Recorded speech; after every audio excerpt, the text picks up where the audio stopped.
Okay, hi. Okay, ekonomi, this is ekonomi form 5. Okay, bab 2 penunjuk ekonomi. So, penunjuk ekonomi kali ni saya nak cerita pasal IHP ataupun inflasi. Apa itu IHP? IHP ialah indeks harga pengguna. Okay, indeks harga pengguna. Nampak tak ni? Okay, penunjuk ekonomi ada banyak. Tak adalah banyak, 4 atau 5. Okay, iaitu IHP, indeks harga pengguna. Lepas tu inflasi, lepas tu ada keluaran dalam negara kasar, KDNK. Okay, kiranya ekonomi ni kita boleh tengok ekonomi sesebuah negara tu okey ke tidak, okey, dengan melihat kepada beberapa faktor petunjuk ni lah, okey, penunjuk dia faktor dia, okey, iaitu pengangguran ataupun pertumbuhan ekonomi. Sekarang ni saya nak fokus dekat indeks harga pengguna, okey, dan juga kaitannya dengan inflasi. Okey, so indeks harga pengguna ni dalam bahasa Inggeris dipanggil CPI, iaitu Consumer Price Index. Okay, so indeks harga pengguna maksud dia, okay, ukuran perubahan harga purata sekumpulan barang dan perkhidmatan terpilih yang biasanya digunakan oleh pengguna bagi suatu tahun berbanding dengan tahun dasar atau tahun sebelumnya. Okay, apa itu ukuran perubahan harga purata? Okay, harga purata ni orang boleh panggil juga sebagai harga umum. Maksudnya, okay, dekat dalam dunia ni ada berjuta-juta barang, kan? Takkan kita nak maksudnya nak tengok setiap barang yang ada dekat dunia ni, dekat Malaysia ni, nak tengok harga dia. So payah. So kita nak kita kelaskan barang-barang tu, ambil yang penting-penting je, yang terpilih sahaja. Kita kelaskan mengikut 12 kumpulan. Okey, 12 kumpulan. Okey, so kita faham ni dulu. Apa maksud ukuran perubahan harga purata? Okey, maksudnya IHP ni lah. Kalau kita nak tengok harga purata tu, maksudnya harga umum. Harga umum, harga keseluruhan barang tu ada perubahan tak, meningkat ke, menaik ke. So kita nak ukur tu melalui IHP. Okey, tapi bukan ukur semua barang. Okey, nak ukur harga tu ikut barang-barang yang terpilih, barang dan perkhidmatan yang terpilih. Okey, ada 12 kumpulan. Okey, bukan semua barang, ada 12 kumpulan barang. Okey, dikelaskan, okey, mengikut kepentingan. Okey, kalau dekat Malaysia kita pakai ni, pengelasan barang tu ikut klasifikasi penggunaan individu mengikut tujuan, ataupun dalam bahasa Inggeris COICOP, ataupun Classification of Individual Consumption by Purpose. Okey, contoh macam mana dia kelaskan. Ni ada jadual. Kalau nak tengok IHP, boleh pergi dekat Jabatan Perangkaan Malaysia, dekat website Jabatan Perangkaan Malaysia. Dekat situ diorang akan update berkaitan inflasi, IHP setiap tahun. Okey, korang boleh tengok yang terkini. Okey, so ini adalah jadual. Okey, contoh, ini IHP mengikut kawasan pada tahun 2010. Okey, so mengikut COICOP tu, klasifikasi penggunaan individu mengikut tujuan tu, ada 12 kumpulan barangan. Okey, contohnya makanan dan minuman bukan alkohol dalam satu grup, minuman alkohol dan tembakau dalam satu grup, pakaian dan kasut dalam satu grup, macam tu. Ada 12 kumpulan. So ini adalah orang panggil inilah IHP. Ini IHP, jadual IHP. Okey, tapi setiap kumpulan ni kita panggil percentage ni. Setiap kumpulan ni dia ada percentage. Okey, setiap kumpulan ni dia ada percentage, dan setiap percentage ni kita panggil wajaran. Dan jumlah wajaran ni baru kita panggil IHP, iaitu indeks harga pengguna. Jumlah dia baru IHP. Yang setiap peratusan ni adalah wajaran. Okey, yang tu nanti saya terangkan. Okey, so kita tengok ayat dia satu-satulah, kan. Lepas tu ukuran perubahan harga purata sekumpulan barang dan perkhidmatan terpilih, yang 12 kumpulan tadi. Okey, yang biasanya digunakan oleh pengguna bagi suatu tahun berbanding dengan tahun dasar atau tahun sebelum. Okey, so dia compare 2 tahun. Okey, satu tahun dasar ataupun tahun sebelum, satu lagi tahun semasa. Okey, tahun dasar ni IHP dia 100. Kalau okey, dia ada jadual IHP tau. Macam ni contoh. Okey, ni macam jadual IHP. Nampak tak? Daripada tahun 2010 sampai tahun 2017. Okey. So ini adalah IHP, pengguna IHP Malaysia lah. Okey. So kalau awak nampak IHP tu 100, maksudnya tahun yang IHP 100 tu maksudnya itu adalah tahun dasar ataupun tahun asas. Okey, tahun dasar ataupun tahun asas. Maksudnya dekat sinilah IHP tahun dasar. Tahun dasar atau tahun asas ni maksudnya tahun yang dijadikan orang kata asas perbandingan. Sebab dikatakan IHP pada tahun ni ekonomi tu bagus. Okey, sebab tu dijadikan asas kalau IHP 100. Okey, so kita boleh bandingkan. Contoh, kita nak ambil tahun semasa. Katakanlah tahun ni tahun 2015. Kita nak compare tahun ni dengan tahun dasar 2010. Boleh je compare lah. Dia ada formula dia. Yang ini nanti saya ajar. Okey, ini IHP tahun 2015 dengan IHP tahun 2010. Boleh kita bandingkan IHP tahun semasa dengan IHP tahun dasar. Ataupun kalau tak nak bandingkan dua tu, boleh je nak bandingkan IHP setiap tahunan. Okey, contoh tahun semasa 2015, boleh je kita bandingkan dengan tahun sebelum dia, iaitu tahun 2014. So kita dapatlah peningkatan IHP secara tahunan setiap tahun. Okey, pun boleh. So dia ada dua cara untuk compare tahun. Okey. Okey, sekejap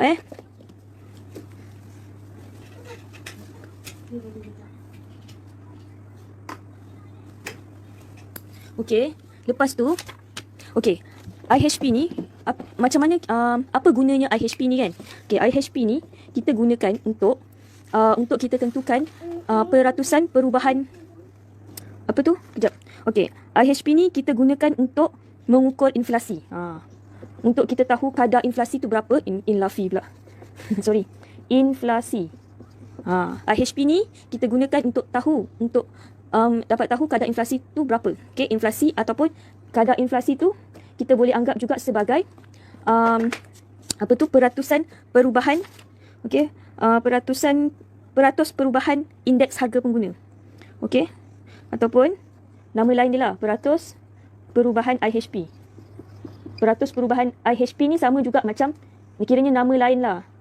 Nama lain selain daripada inflasi adalah peratus perubahan IHP. Kiranya daripada formula IHP ni dapat peratus perubahan IHP. Ataupun peratus perubahan IHP ni juga boleh dianggap sebagai inflasi ataupun kadar inflasi. Okey. Dan juga boleh IHP boleh digunakan untuk mendapatkan inflasi, untuk tahu inflasi, peratus perubahan IHP, sama je maksud dia. Dan lagi satu adalah tingkat harga. Okey. Tingkat harga umum. Tingkat harga umum. Okey. So, IHP ni dia ada formula. Kalau dapat jawapan formula IHP tu kan. Okey, IHP tu untuk cari, tiga benda ni sebenarnya benda yang sama.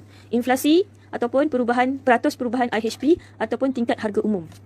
Okay, apa maksud tingkat harga umum? Tingkat harga umum ni, tingkat tu maksudnya perubahan harga umum, harga purata, perubahan harga purata. Okey, maksud sama ada harga umum tu menaik ke menurun ke. Okey, itu maksud tingkat harga umum. Okey, lepas tu IHP juga digunakan untuk menentukan ataupun untuk kita mengetahui kos sara hidup masyarakat. Okey, kos sara hidup. Okey. So, kos sara hidup ni, dia ada hubungan yang positif dengan dia ada hubungan yang positif dengan tingkat harga umum. Okey. Tingkat harga umum. Okey, hubungannya positif macam mana? Okey, maksudnya kalau tingkat harga umum tu menaik, menaik kan? Menaik daripada sini, katakanlah point, daripada sini ke sini. Kalau tingkat harga umum tu menaik, kan? Saya buat macam ni lah. Okey. So, maknanya kos sara hidup pun menaik.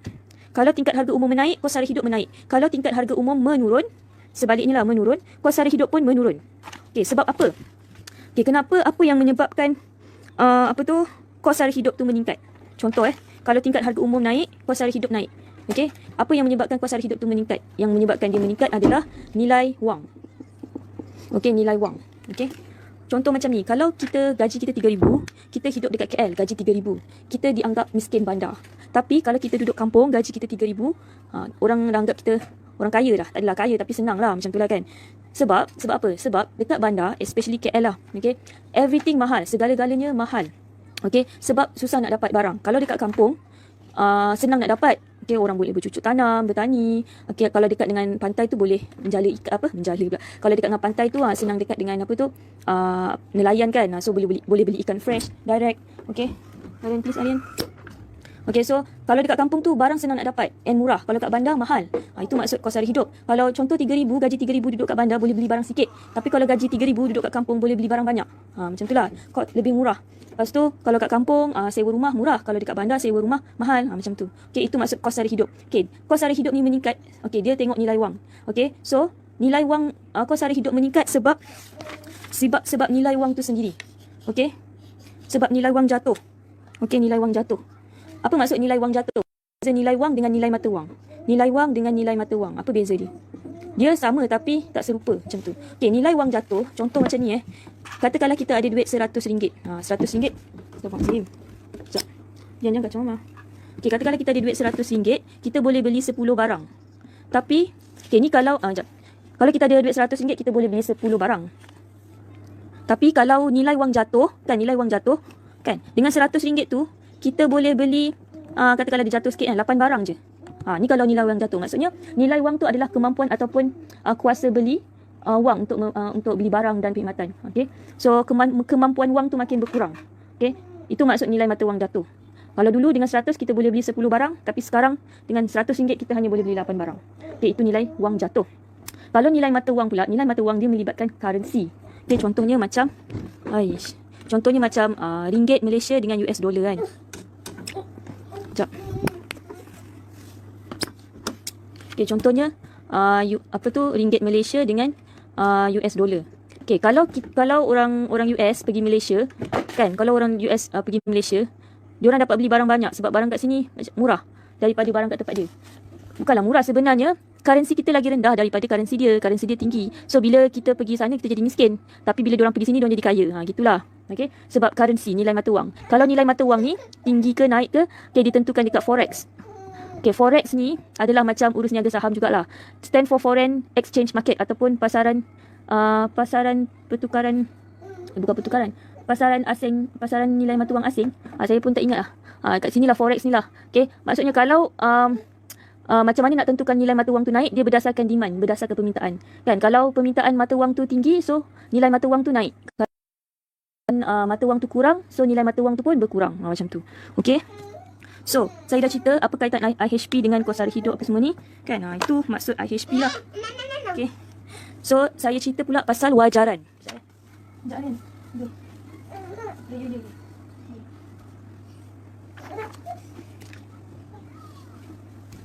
Okay, pasal wajaran.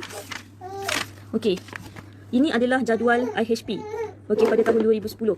Okay, wajaran tu apa sebenarnya? Wajaran tu adalah persentage ataupun peratus kumpulan barang tu yang dikelaskan. Okay, contohnya, wajaran bagi makanan dan minuman bukan alkohol 30.2%. Wajaran bagi kesihatan berapa? 1.7%. Itu maksud wajaran. Jumlah wajaran semua itulah baru dianggap sebagai IHP ataupun indeks harga pengguna. Okay. So, wajaran ni juga, okay, dia menunjukkan kepentingan sesuatu barang tu. Maksudnya, lagi besar dia punya persen, atau percentage, lagi besar dia punya peratus, maksudnya kumpulan barang tu penting lah. Kalau lagi kecil dia punya peratus, kumpulan barang tu tak penting. Okay, contoh, kalau ikut jadual ni, yang paling tinggi, makanan dan minuman bukan alkohol. So, makanan dan minuman bukan alkohol ni adalah paling penting pada tahun 2010. Okay, yang paling rendah adalah 1.1, iaitu pendidikan. Maksudnya, pendidikan ni adalah yang paling tak penting pada masa tu. Okay, so macam mana nak kira wajaran? Wajaran ni formula dia macam ni. Okay, wajaran, okay, bersamaan dengan perbelanjaan bahagi dengan jumlah perbelanjaan darab dengan 100. Okay, maksudnya, okay, jumlah perbelanjaan tu adalah korang punya income ataupun pendapatan. Daripada duit yang korang nak belanjakan tu, itu maksud jumlah perbelanjaan. Jumlah perbelanjaan tu maksudnya, duit yang korang ada, jumlah duit yang korang ada untuk korang belanja. Itu jumlah perbelanjaan. Okay, katakanlah korang dapat gaji. Ataupun duit yang korang memang nak belanjakan, mestilah semua duit gaji tu yang korang nak belanjakan kan. Contohnya gaji korang 2,000. So, daripada 2,000 tu, berapa persen korang nak bayar, berapa persen yang korang nak peruntukkan untuk makanan dan minuman bukan alkohol, berapa persen yang korang nak peruntukkan untuk pakaian dan kasut, kan, berapa persen untuk kesihatan, macam tu lah, persen-persen tu lah wajaran lah, macam tu. Okay. Daripada korang punya pendapatan tu, berapa perbelanjaan korang untuk kumpulan barang tersebut, kumpulan barang ataupun perkhidmatan tersebut. Macam korang dapat gaji, mesti korang dah asingkan siap-siap kan, duit sewa rumah, duit loan kereta, minyak kereta, duit makan, duit dating, duit kumpul kahwin, duit bagi mak ayah. Semua tu korang dah asing siap-siap kan. Itulah perbelanjaan. Tapi dia di grup-grup kan. Ada grup-grup. Duit shopping, semua tu ada grup-grup kan. So, ni formula dia. Okay, contohnya, okay, wajaran sama dengan perbelanjaan bahagi jumlah perbelanjaan darab 100. Okay. So, katakanlah, okay, soalan macam ni kan. Okay. Katakanlah korang ada wang. Pendapatan wang korang sebanyak 500. Okay. Lepas tu korang dah tahu dah percentage. Korang dah tahu dah peratus siap-siap yang korang nak asingkan untuk makanan dan minuman bukan alkohol adalah 30.2%. So, daripada 30.2% daripada RM500 duit yang korang nak belanjakan tu, berapa sebenarnya? Itulah adalah perbelanjaan. Itulah perbelanjaan. Macam dalam soalan ni kan, dia dah bagi wajaran siap-siap. Berapa persen? 30.2%. Sekarang ni, 30.2% tu berapa sebenarnya? Duit dalam RM berapa? Maksudnya, 30.2% berapa ringgit yang korang belanjakan? Itu adalah perbelanjaan. Jumlah perbelanjaan tu adalah pendapatan. Okay, duit yang korang ada untuk dibelanjakan. Okay, contoh macam ni. Okay, contoh macam ni. Macam ni nak cari 30.2 darab 100 ni pindah kat sini. 30.2 bahagi 100 darab 500. Dapatlah RM151. Yang ni pun sama. Kalau untuk pengangkutan, korang dah tahu peratus yang korang peruntukkan 13.7%. So, berapa belanja korang daripada 500 untuk pengangkutan?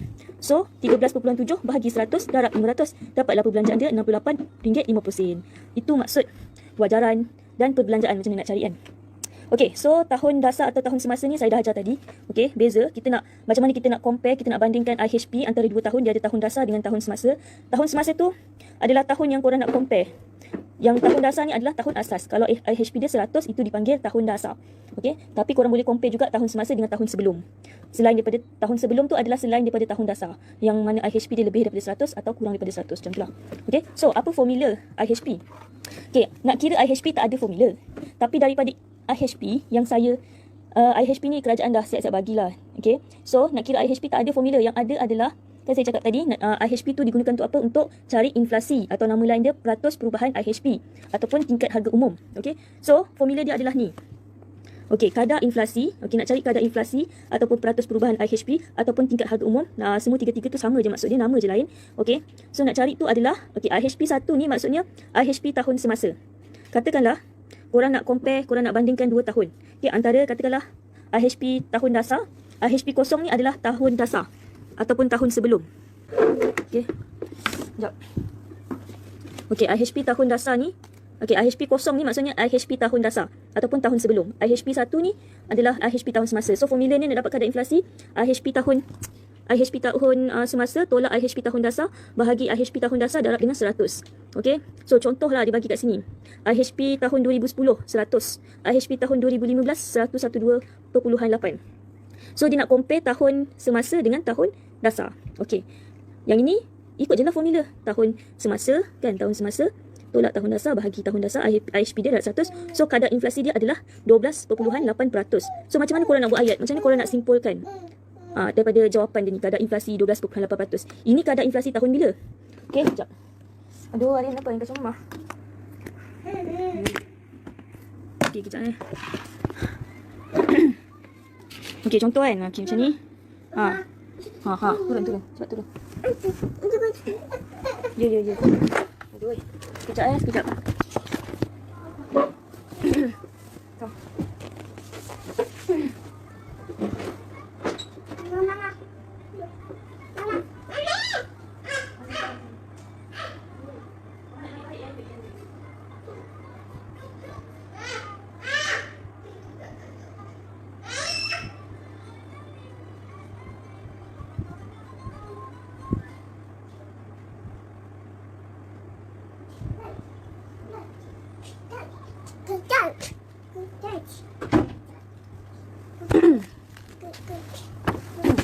Okey, kita sambung.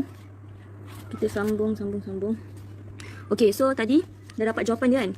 Okey, 12.8%. So macam mana korang nak buat rumusan dia? Okey, maksudnya kadar inflasi dia 12.8%. Okey. So mata peratusan dia adalah 12.8% ni. Okey. Sekejap. Itu adalah perbezaan antara 2 tahun. Okey. Daripada tahun 2015 dengan daripada tahun 2010 sampai ke tahun 2015. So kadar inflasi meningkat sebanyak 12.8%. Tu maksud dia. Okay, saya ulang, daripada tahun 2010 hingga ke tahun 2015 ataupun pada tahun 2015 kadar inflasi meningkat sebanyak 12.8%. Okay. Yang ini contoh kalau kita compare IHP tahun semasa dengan tahun dasar. Okay, lagi satu kita boleh compare IHP ataupun bandingkan IHP tahun semasa dengan tahun sebelum. Maksudnya kita tak pakai tahun dasar tapi pakai tahun sebelum. Okay. Okay, contohnya tahun 2017 dengan tahun sebelum dia, 1 year before. Okay. Dengan tahun 2016. Okay.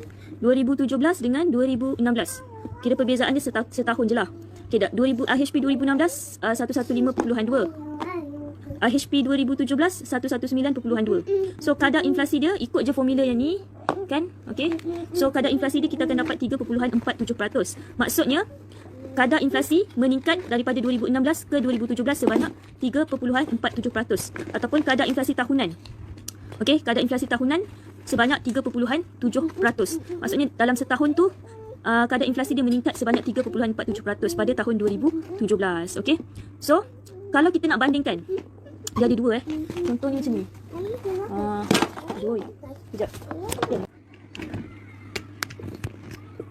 Okay, saya tunjuk pengiraan dia. Okay, apa beza dia lah antara 2 tahun tu. Okay, sekejap. Marahlah papa macam ni. Okay, contoh soalan tadi. Okay, soalan tadi daripada IHP. Yang ni IHP nak bandingkan IHP tahun dasar dengan tahun semasa. Okay, ni IHP tahun dasar iaitu IHP tahun 2010. Okay, IHP tahun 2010, IHP dia 100.0. Lepas tu ni tahun dasar. Okay, ni tahun semasa. Tahun semasa dibandingkan dengan IHP 2015. Okay, IHP tahun 2015 112.8%. So dari dia meningkat kadar inflasi meningkat sebanyak 12.8% daripada tahun 2010 sampai 2015. So pada tahun 2015 kadar inflasi meningkat sebanyak 12.8%. Okey. Yang kedua antara tahun sebelum. Okey. Tahun sebelum. Okey, tahun sebelum dengan tahun selepas. Kan? Tahun semasa, sorry. Okey. Katakanlah tadi macam tadi IHP tahun sebelum dia 2016 dengan tahun semasa je 2017 kan. Okay, IHP tahun 2016 115.2. IHP tahun 2017 nampak kan? Sekejap. Okay, IHP tahun 2017 dia bagi tadi 119.2. So perbezaan kat sini dia naik. Ni setahun lah beza dia kan, setahun. Yang ni beza dia kan. Yang ni beza dia 2010 sampai 2015 5 tahun. Kan, 5 tahun. Yang ini beza dia setahun. Nampak? So, ni yang 5 tahun, yang ni setahun.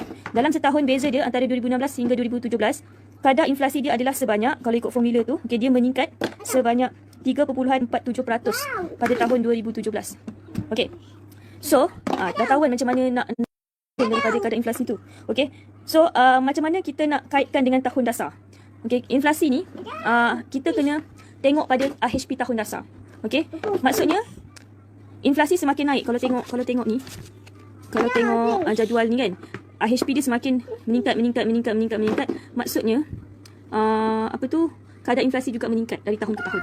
Okay, so maksudnya dengan pendapatan RM100 pada tahun 2016.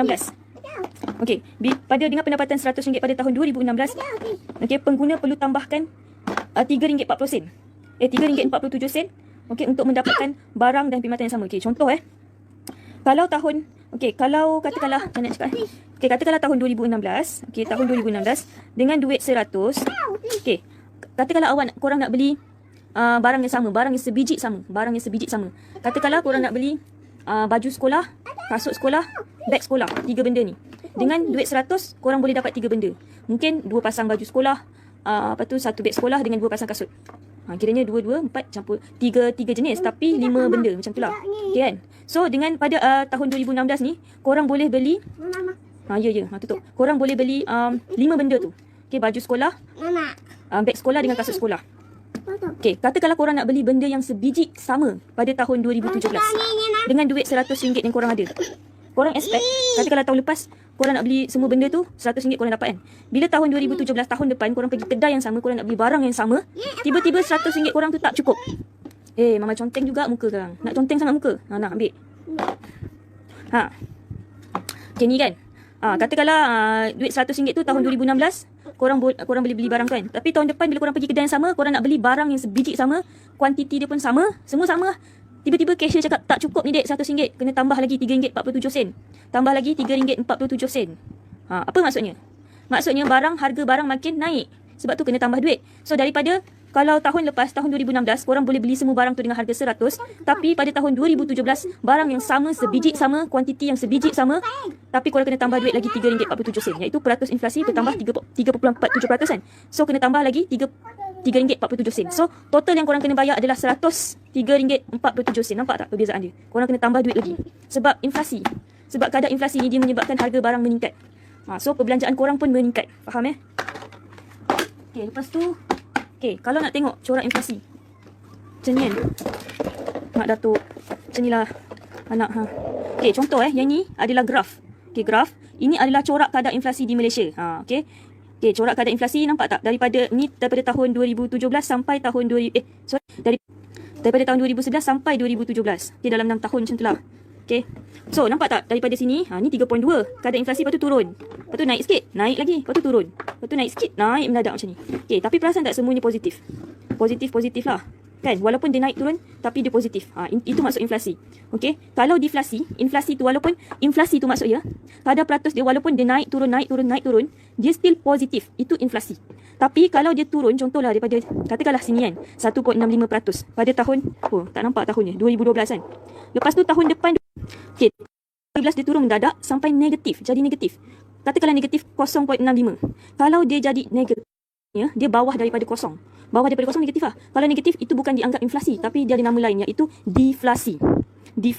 Okay, deflasi tu kalau inflasi dia negatif, kadar inflasi dia negatif, itu kita panggil deflasi. Ni nampak? Deflasi. Okay, lagi satu. Okay, kalau dia jatuh, okay, inflasi ni kalau dia naik, kalau dia jatuh, kadar inflasi tu dia jatuh, itu kita panggil disinflasi. Tadi tu kalau bawah kosong negatif, kita panggil, nampak tak karbo kan? Kalau bawah kosong, kalau kadar inflasi bawah kosong, kita panggil deflasi. Kan, nampak? Kalau dia jatuh tapi still lagi positif, dia jatuh still lagi positif, kita panggil ni. Ayo, tak nampak disinflasi. Disinflasi, deflasi, disinflasi. Nampak beza. Okey. Inflasi, deflasi, inflasi. Saya ulang lagi. Inflasi kalau kadar inflasi tu meningkat, itu kita panggil inflasi. Kalau kadar peratus dia menurun tapi jawapan dia still positif, kita panggil deflasi. Tapi kalau dia menurun sangat kurang daripada kosong, maksud dia kalau negatif, itu kita panggil deflasi. Tu perbezaan dia, okey. Okey, so kita tengok macam ni kan. Contohnya tahun 2016 dia meningkat. So pada tahun 2017 berlakunya inflasi. Okey, harga naik. Okey, sebab tu orang cakap kalau nak jual rumah, jual time inflasi. Sebab time inflasi tu harga naik. So untunglah kepada yang penjual tu. Okey, so kenapa? Sebab inflasi 2017 ni kenapa Malaysia mengalami inflasi pada tahun 2017? Okey, sebab ni sedikit fakta.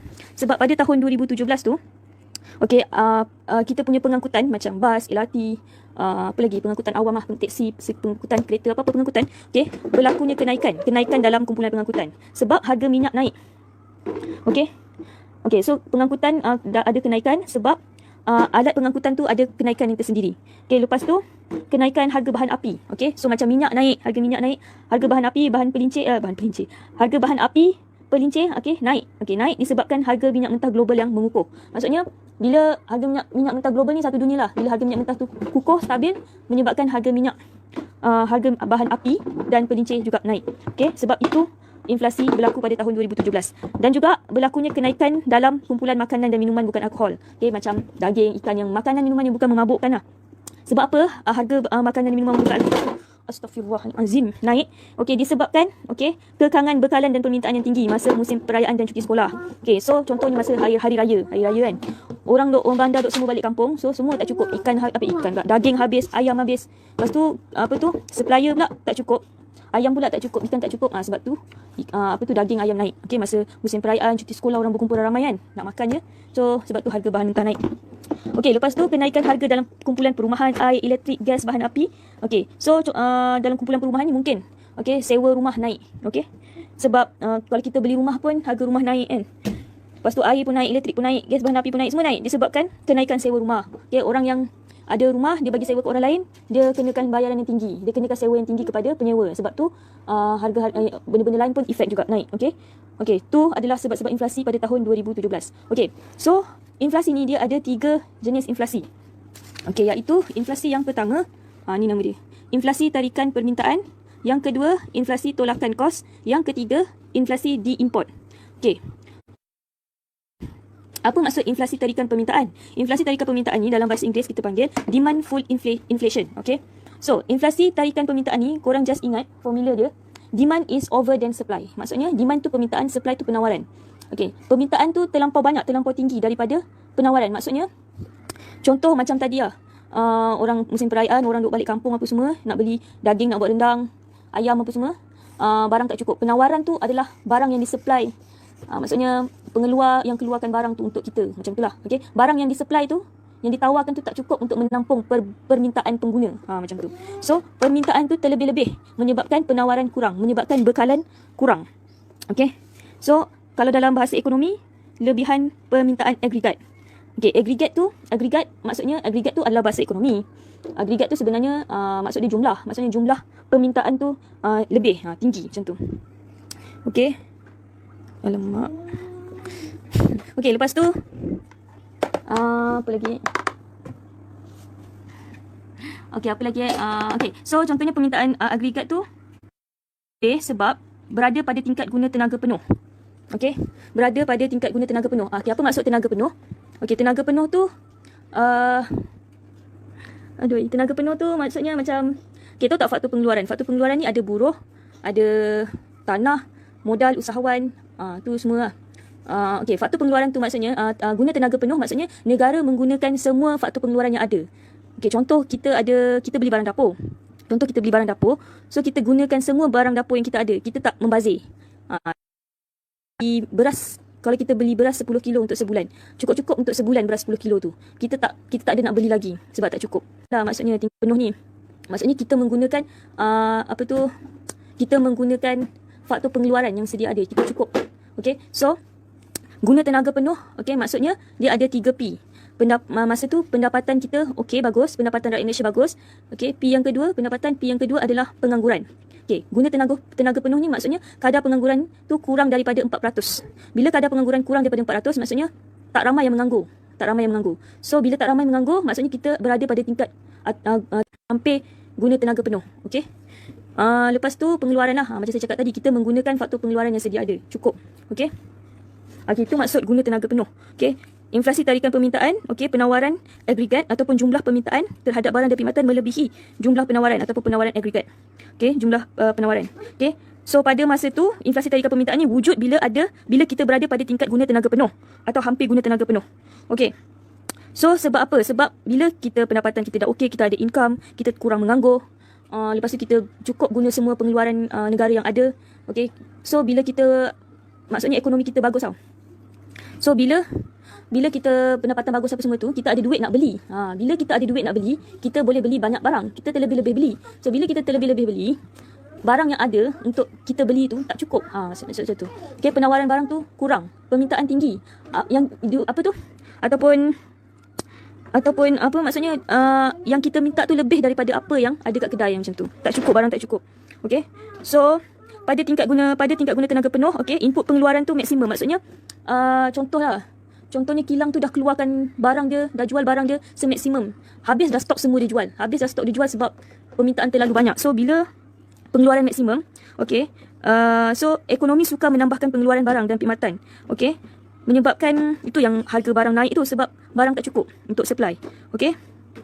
So dia inflasi tarikan permintaan juga. Okey, dia melibatkan, okey, of course dia melibatkan kenaikan tingkat harga umum dan juga output meningkat, output ataupun keluaran negara KDNK benar. Okey, KDNK benar ataupun peningkatan output. Okey, so punca. Okey, tadi saya dah terangkan inflasi tarikan permintaan ni menyebabkan apa. Okey, sekarang ni saya terangkan punca. Kenapa berlaku inflasi tarikan permintaan? Macam saya cakap tadi, berlakunya peningkatan tingkat pendapatan. Maksudnya income kita banyak. Duit kita banyak, so kita boleh beli. Kita boleh beli barang dengan banyak. Lepas tu peluang pekerjaan pun banyak menyebabkan pengangguran yang rendah. Okey. Lepas tu pertambahan penawaran wang kan. Bila kita ada wang sikit, bila kita gaji naik sikit, ada duit sikit, kita pun mulalah orang kata pinjam, beli tukar kereta baru lah, tambah hutang. Saja nak tambah hutang menunjuk. Bukan korang lah, orang lain. Contohlah kan. Daripada mula-mula pakai Myvi, gaji naik sikit tukar pakai Honda. Contohlah. Okay, so menyebabkan bank tu terima banyak permohonan loan apa semua kan. Okay. So itu menyebabkan permintaan naik. Orang permintaan beli kereta pun semakin tinggi. Contoh sebab loan cepat loan lulus gaji naik apa semua kan. Okey. So itu maksud dia lah. Proses penciptaan kredit ni pesat. Maksudnya bank banyak bagi loan. Okey, bank mudah bagi loan. Okey, loan tu kredit lah. Kredit so menyebabkan perbelanjaan pelaburan bertambah, menyebabkan bila kita buat loan, kita nak tukar kereta, contoh kita nak upgrade daripada Myvi kepada Honda. Of course kita punya loan bertambah. So maksudnya perbelanjaan kita bertambah lah. Okey. So itu yang menyebabkan permintaan meningkat. Okey. Itu contoh-contoh lah. Okey, saya terangkan yang kedua. Yang kedua adalah inflasi tolakan kos. Okey, inflasi tolakan kos ni yang ini dia berkaitan dengan kos pengeluaran. Okey, kos pengeluaran meningkat tapi produktiviti tak meningkat. Contoh macam tu. Okey, kos pengeluaran ni contohnya dia melibatkan pengeluar. Okey, pengeluar ni orang yang menghasilkan barang tu daripada A sampai Z. Okey, contohnya beras. Kan, orang yang kilang beras kan, orang yang meniaga beras ni, tu pengeluar, dia keluarkan beras. Daripada beras kita boleh masak nasi dan sebagainya lah. So, kos pengeluaran tu kos untuk menghasilkan beras. Katakanlah kos pekerja ke, kos mesin ke, apa-apa kos yang melibatkan pengeluaran beras tu meningkat. Itu yang menyebabkan bila kos nak menghasilkan beras tu meningkat, disebabkan itu dia terpaksa naikkan harga beras. Sebab kos nak keluarkan beras tu meningkat. Okey? Dan juga tidak diikuti oleh peningkatan produktiviti. Kos pengeluaran kos nak keluarkan beras tu meningkat. Lagi satu sebab apa dia naikkan harga? Sebab kos meningkat tapi produktiviti tak ada. Maksudnya pekerja still tak cekap buat kerja lah. Macam tu. Okay. Contoh kalau satu hari dia boleh produce, dia boleh hasilkan 1000 kampit beras. Okay. Satu hari itu hari-hari yang biasa kalau tak ada apa-apa masalah. Okay. Tapi bila kos meningkat pun still juga dia hasilkan 100 kampit beras. Maksudnya tak produktiviti, tak ada produktiviti. Tak ada peningkatan produktiviti. Okay. So punca peningkatan kos pengeluaran ataupun punca inflasi tolakan kos ni, okey, kejap saya lupa nak bagi tahu, yang inflasi tolakan kos ni dia akan menyebabkan kenaikan tingkat harga umum, harga barang naik dan juga KDNK tu berkurang. Tadi naik, yang ni berkurang. Okey, output keluaran negara kita berkurang. Okey, disebabkan kos pengeluaran yang meningkat. Okey. contohnya, punca dia sebagai contoh lah. Contohnya macam kalau musim kemarau kan, ataupun musim tengkujuh. Musim tengkujuh, nelayan takut nak turun kat laut, takut nak tangkap ikan. So, bila nelayan tak turun laut, diorang tak dapat tangkap ikan. So, bila diorang tak dapat tangkap ikan, ikan kurang. Diorang pun tak dapat nak jual ikan. So, bila diorang tak dapat nak jual ikan, diorang pun terpaksa naikkan harga ikan untuk diorang survive. Macam tu lah. Okay. So, sebab lagi satu, sebab apa diorang naik ke kos? Sebab katakanlah, okay, dia sebab diorang nak kekalkan margin keuntungan ni, maksudnya hari-hari biasa, dia buat untung, katakanlah sehari untung dia 20%. So, takkanlah hari-hari lain, contohnya musim tengkujuh kan, untung dia nak jatuh. Peniaga dia tak nak untung jatuh. Dia nak mesti untung yang sama ataupun naik. At least, sama. So, dia keuntungan margin keuntungan dia lah. Okay, so sebab tu dia naikkan harga barang supaya dia dapat balik keuntungan margin yang sama. Kalau bukan musim tengkujuh dia dapat 20% margin keuntungan, margin tu peratus keuntungan. So musim tengkujuh pun dia still juga nak dapat keuntungan 20%. Dia tak nak rugi, sebab tu dia naikkan harga kos. Macam tu lah. Okay. So kita lah yang kena menanggungnya untuk kita ni sebagai pengguna kena bayar lebih sebab diorang tak nak rugi. Okay, so inflasi yang last kali, yang ketiga adalah inflasi diimport. Okay, inflasi diimport ni, okay, inflasi yang berlaku apabila harga barang diimport dari luar negara meningkat. Okay, apa beza import dengan ekspor? Import bila kita beli barang daripada luar negara. Ekspor hantar barang kita ke luar negara. Okay, so inflasi diimport ni berlaku bila kita beli barang, kita beli barang daripada luar negara. Kita import barang daripada luar negara. So, harga naik disebabkan harga barang yang kita import tu naik. Sebab tu harga barang naik, sebab tu berlakunya inflasi. Okay. So, contohnya lah kalau kita berniaga blender. Macam kita berniaga blender kan. Dekat Malaysia, kita boleh beli satu blender tu, katakanlah kos nak beli satu blender tu RM20. Kita boleh jual RM30. Dapatlah untung RM10. Tapi blender yang sama dekat luar negara, diorang pakai US. Contohlah, kalau kita nak beli blender daripada Amerika ke, kan, daripada US. Okay, diorang pakai dolar. Bila diorang pakai dolar, duit kita sikit daripada diorang. So, kita kena keluarkan duit kita kena bayar lebih lah. Kan? Kita kena bayar lebih. Kalau blender dekat sini boleh dapat RM20, kalau kita beli dekat US, blender tu kita nak import bawa masuk Malaysia, blender tu mungkin jadi RM50. So, kita kena tambah duit kita RM30. Sebab blender kat luar negara tu jual dalam US dollar. Okay, so itu yang menyebabkan harga barang yang diimport tu naik lah, tinggi. Okay, so bila dia, contohlah blender kan, kita beli kat luar negara RM50. Takkan kita nak datang sini, nak bawa masuk Malaysia jual dengan RM20? Tak untung lah. Kenalah naikkan lebih daripada RM50 baru kita dapat untung. Nak tolak segala kos-kos yang ada kan. Duty lagi apa, custom lagi apa semua kan. So itulah. Okay, selain daripada tu, barang import tu, harga barang import tu boleh naik kalau harga yang barang kita nak import tu, kalau negara, contohnya kita nak import barang daripada US pun ada inflasi. So dia akan efek. Bila US, katakanlah biasa kita beli kat US blender tu RM50. Tiba-tiba negara dia ada inflasi yang teruk. Daripada RM50 tu dia naik ke jadi RM70. Lagi kita kena tambah duit. So, bila negara yang kita nak beli barang yang kita nak import tu, berlaku inflasi, dia naikkan harga barang. So, kita lagi terkesan lah, kita lagi kena naikkan harga barang. Okay. So, kalau negara tu ada inflasi. And last kali, contoh, kalau barang tu susah nak dapat dalam dunia ni. So, peniaga pun ambil kesempatan lah. Ni barang ni susah nak dapat ni. Jauh ni aku ambil pada Dubai contohlah. Kan? Barang tu susah nak dapat. Penawaran tu kurang. Penawaran tu kurang dalam komuniti global. Dalam dunia ni kurang. Susah nak dapat lah macam cerita. So, peniaga akan menaikkan harga barang sebab barang tu susah nak dapat. Okay, sekian itu sahaja untuk inflasi dan juga IHP. So, next saya akan cerita pasal... dia lagi tu.